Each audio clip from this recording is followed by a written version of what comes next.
Mr. Stink's birthday today. How old are you today? 3. Which is worth celebrating, but we also have this random compost volunteer squash that grew out of our patch. So this is our compost pile in here. This goes all the way to the back. And it grew out, and then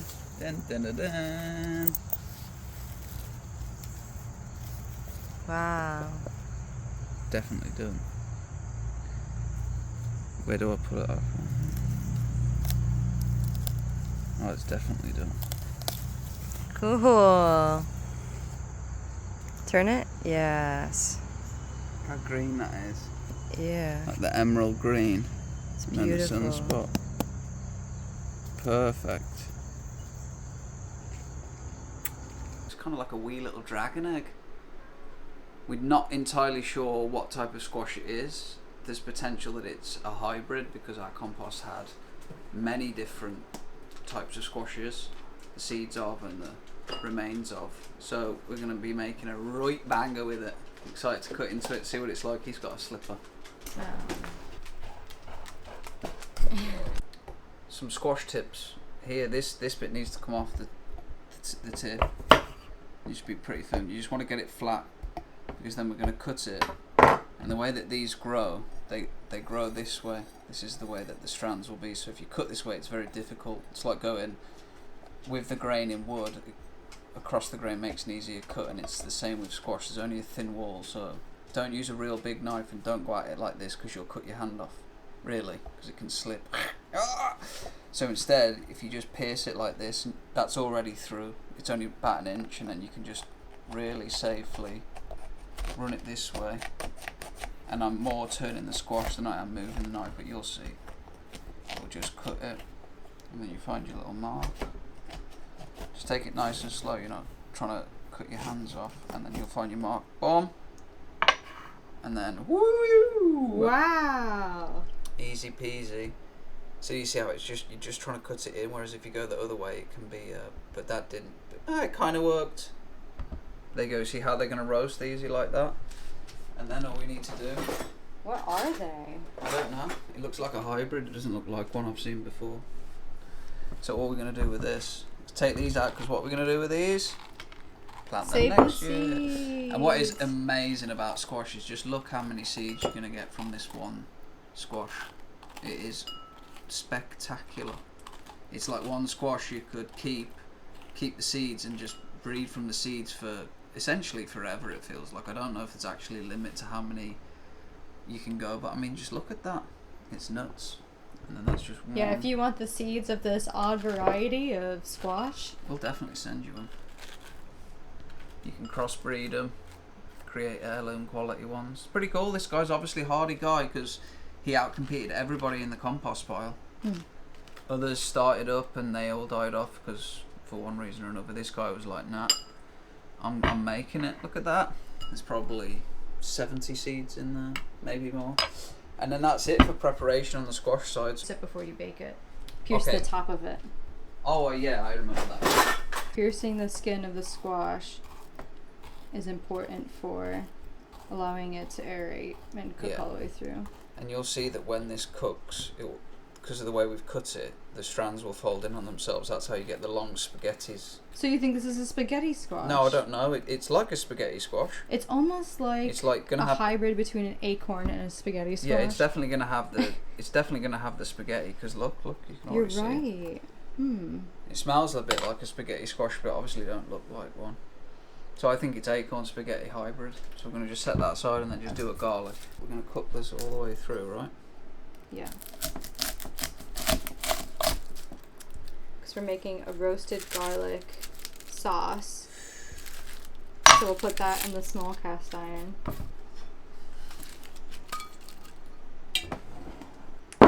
And usually for the squash, you can season it if you want to, as well as oil it. Let's just do a little sprinkle of bayou.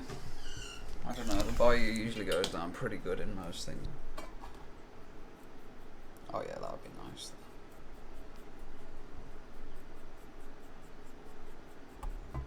Good deal. And then in this, what we're going to be doing, putting in. We're gonna put butter in it, right?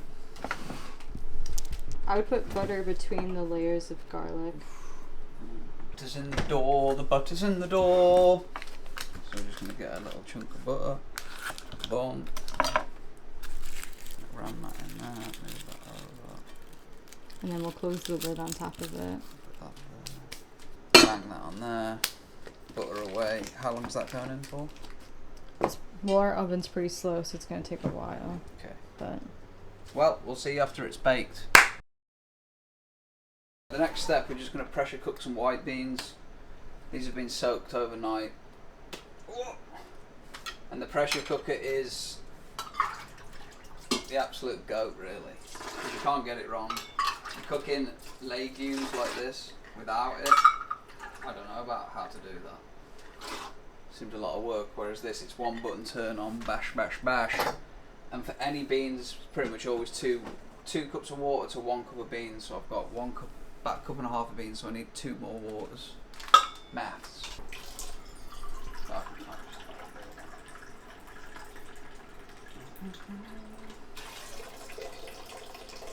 I can kind of do it by sight. These aren't too picky either.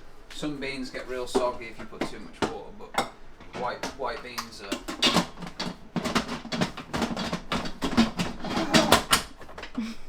Love that. Why is that headache?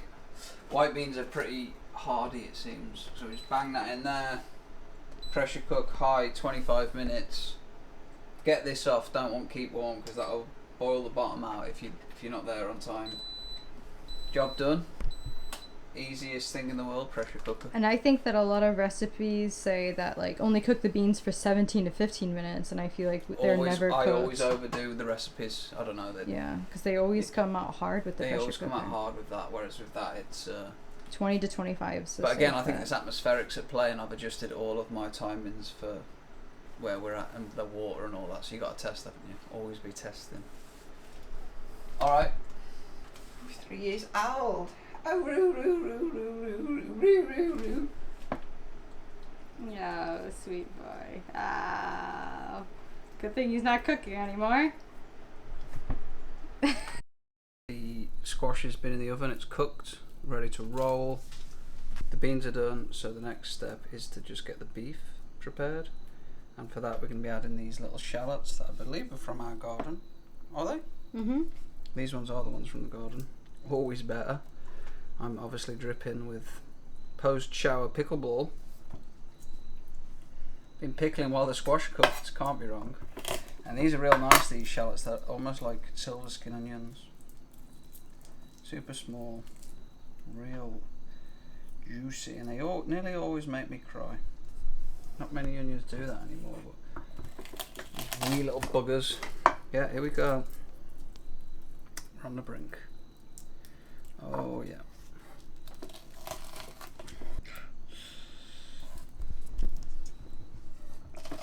Can't say I haven't cried for this channel.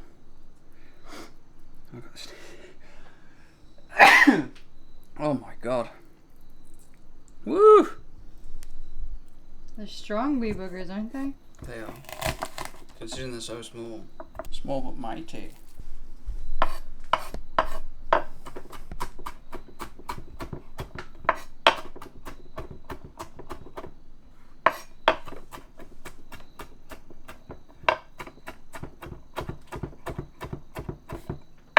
Like that. At least amount, I'm going to add a little bit of red pepper. Ooh. Is it okay? Yeah.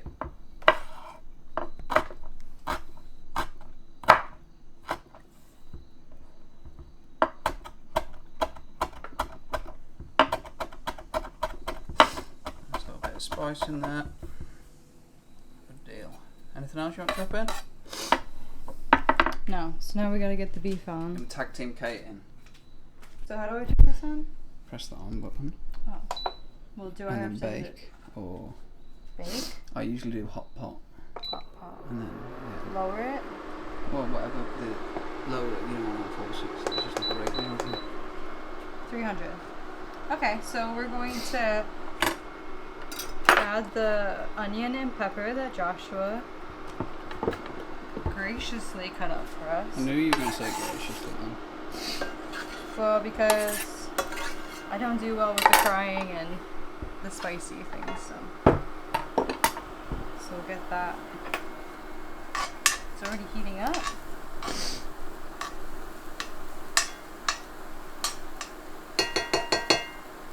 Wow, yeah, my eyes are already going. Why does this happen to us with our cooking show at home now, where we're just like, I can't see anything, my eyes are burning and I'm coughing. Okay, so the beef that...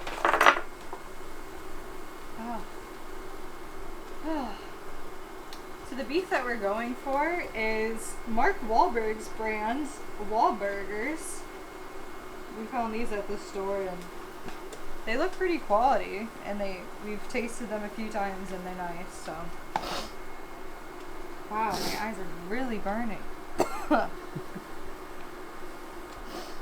so they come in patties, but we're just gonna break them apart. It's no big deal.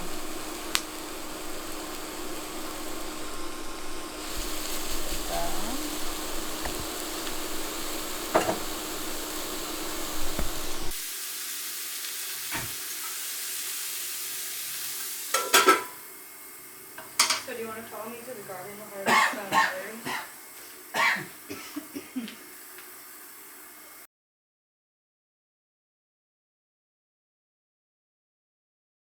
Welcome to our herb garden. So for this recipe we're going to need some sage. I don't even think I need my scissors right now. The sage is over here. Some of the leaves are already drying. I guess as the season changes. But it's still like when you break it, really fragrant. So that's just the color that sage turns when it dries. And then we're gonna come over here to our rosemary plant that's kind of doing okay. Seen better days. It was a very dry summer. So because this one's dead, I'm just gonna go like pick some of the whatever dried bits are for this. It'll be great.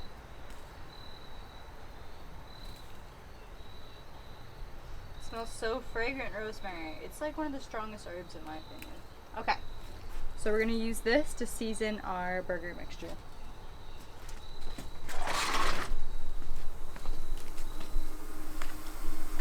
You want some burger? Oh. What about you? Do you want burger?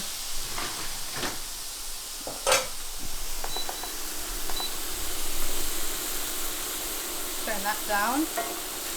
I want it to get nice and brown on either side before I start breaking it up.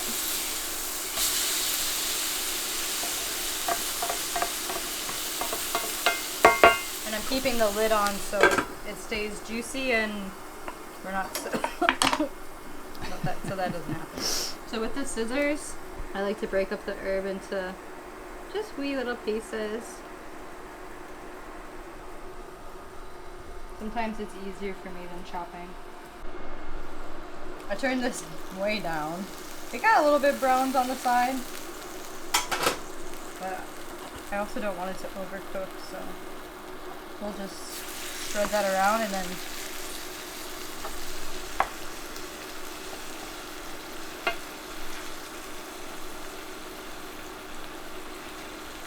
we're gonna add the white beans on top of it.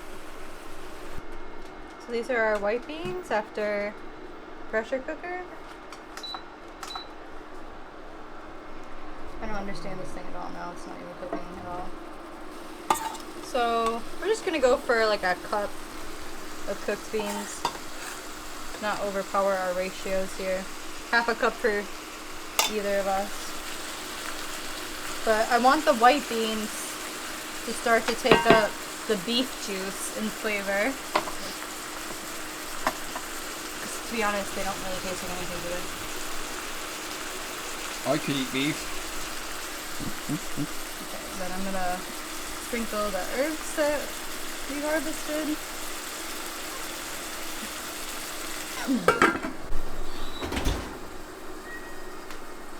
So the garlic that we cooked is all caramelized and soft. It looks incredible. Nice. So while that cooks, we'll harvest the squishy garlic and put it in this bowl. That one's kind of hard. Do you want to eat this like brown bit? Good or not good?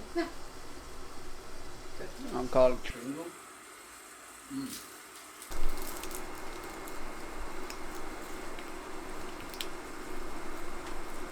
Okay, so these little bits should just come right out. Oh. People usually like squeeze them out, but I'm just gonna peel them out. So effortless, look at that. What are you doing? Birthday boy.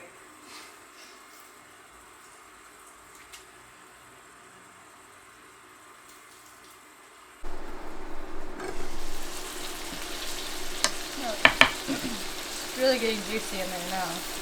So now that the beef has released its fats, it's all integrating with the beans, and the beans are just going to soak all that up. Okay, so we're going to turn this off and put it aside to let it just cool and integrate its flavors. Back to the garlic. Alright, so what we're going to do here with the garlic is, since it's so soft and squishy like, we'll start breaking it up. Just make this garlic mash.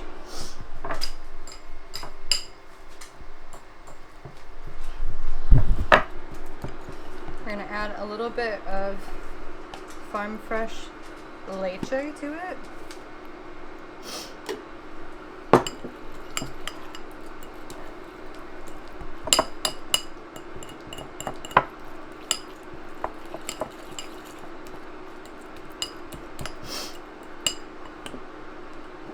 I want it to be kind of like a sauce, so.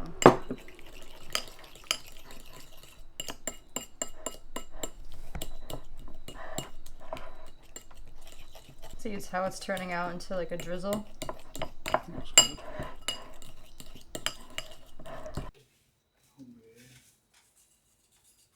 Whoa.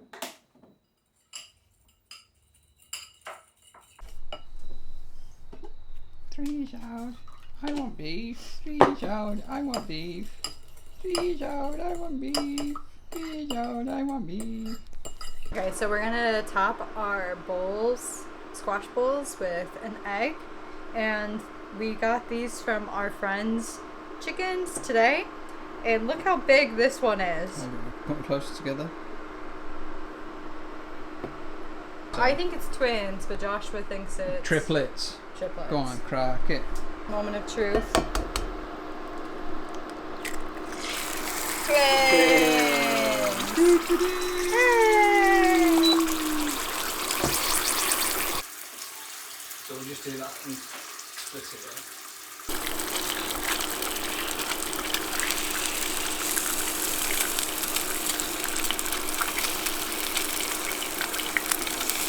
Kind of split them apart without breaking. Should I get the squash? Yeah, get the squashes. Man, I'm fucking excited for this. So, this is how our squashes turned out. Wow. They are all fully roasted, so they were in the oven for, I would say, like 30 minutes. So do you want to do the roll the wall of that one down and see if it's like a spaghetti squash? I think it is. Yeah, it is. See that? Mm-hmm. So we'll scrape the walls and get it all squashy in there. Right. We'll do the same over here.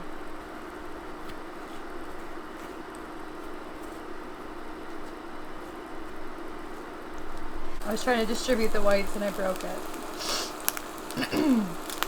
But that looks done to me now, so put that one there.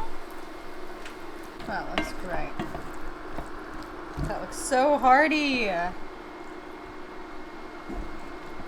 Mystery compost squash. Okay, so we're gonna drizzle some of this on. Wow, that's absurd.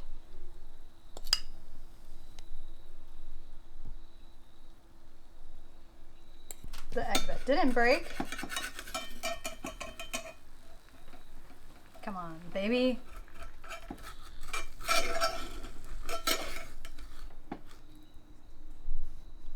Boop. And then a little bit of red. Change the color. Wow.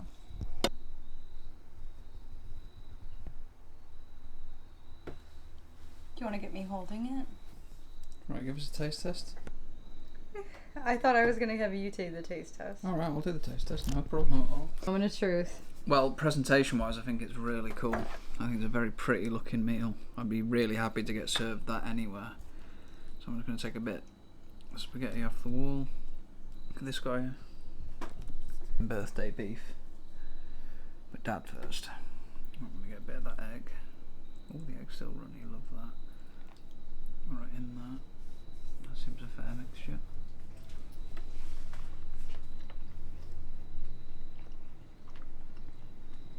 Getting that garlic come through in the sauce. The squash is really soft and moist, and that goes well with the beans, and the beef is like nice and chunky and it holds the flavour well. And then the egg on the top, obviously, come on.